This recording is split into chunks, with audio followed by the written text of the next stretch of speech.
7 modern survival mistakes that would have got you killed in World War II, and how to fix them now. So, think your bug-out bag could handle the end of the world? Think again, because if you're betting your life on tech, trendy gear, or a solo survival fantasy, you're already making the same mistakes that real soldiers paid for in blood during World War II.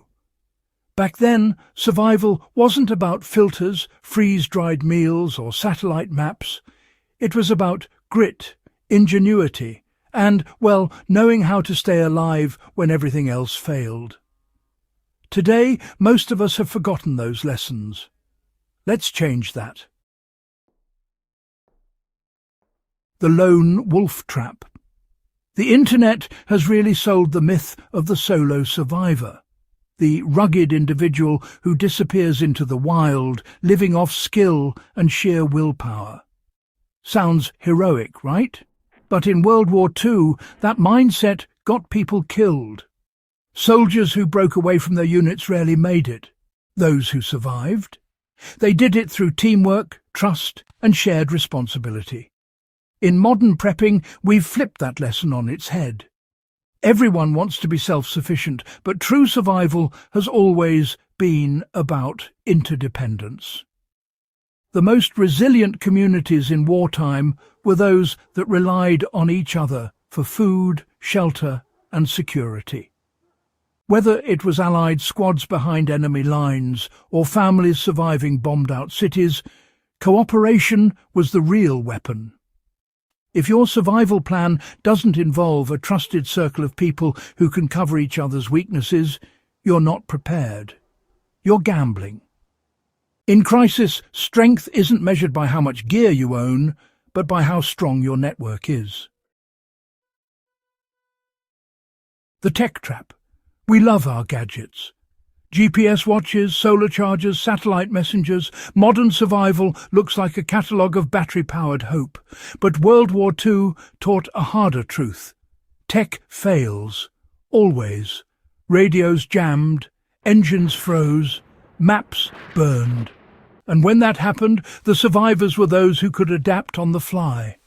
Soldiers learned to navigate by stars, landmarks, and instinct.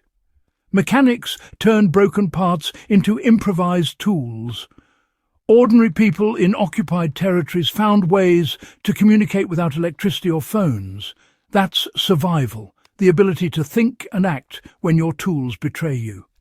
So ask yourself, could you navigate home if your GPS died? Could you cook, signal, or build without a gadget to help? Tech is a tool, not a lifeline. In real survival, you are the technology. We live in a world built for comfort. Heated seats, prepackaged meals, instant everything. But here's the uncomfortable truth. Comfort makes you soft. During World War II, survival meant pushing past exhaustion, hunger, and fear day after day. Soldiers slept in frozen mud, civilians rationed every crumb, and entire cities kept going under relentless bombardment. That kind of endurance doesn't come from equipment, it comes from mindset. Grit. The quiet, stubborn will to keep moving when your body screams, stop. Most people today mistake convenience for capability. But when disaster strikes, luxury gear and curated kits won't save you if you can't handle discomfort. The greatest weapon in a survivalist's arsenal isn't a knife. It's resilience. Train it. Live it. Because comfort won't be around when it matters.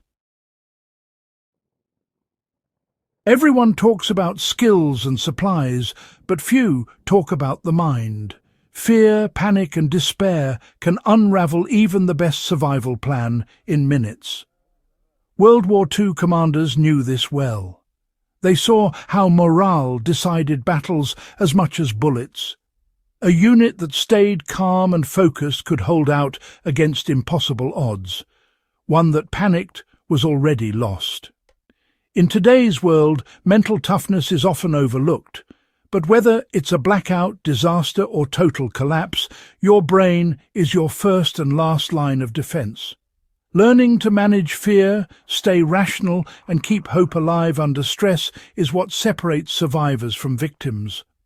Want a real edge? Start conditioning your mind now. Cold showers, fasting, night hikes. Challenge your comfort zone until discomfort feels familiar. That's how soldiers built the kind of composure that saved lives in chaos. And it still works today. Let's be honest, modern prepping has turned into a shopping spree. There's always a new must-have knife or ultralight tent, but in World War II, survival wasn't about owning more. It was about using what you had better. Soldiers repurposed everything. Shell casings became tools, parachutes became clothing, and scraps became solutions. The lesson? Ingenuity beats inventory. If you can adapt, repair, and improvise, you'll outlast the guy with the biggest backpack. Try it yourself. Limit your next camping trip to basic gear only. Force creativity. The more resourceful you become, the less you'll depend on stuff that can break, fail, or run out. Modern survivalists love exotic skills, bushcraft from distant regions, imported tools, complex tactics. But World War II survivors thrived because they knew their home terrain, inside and out. They understood which plants were edible, how weather patterns shifted, and where to find shelter or water nearby. That's local knowledge, and it's priceless. When war ravaged Europe and the Pacific, countless civilians survived not by running away, but by using what their land provided. Farmers turned fields into hidden supply caches. Forest dwellers knew which roots could heal and which could kill. Their familiarity with the environment made the difference. If you want to be truly ready, study your surroundings.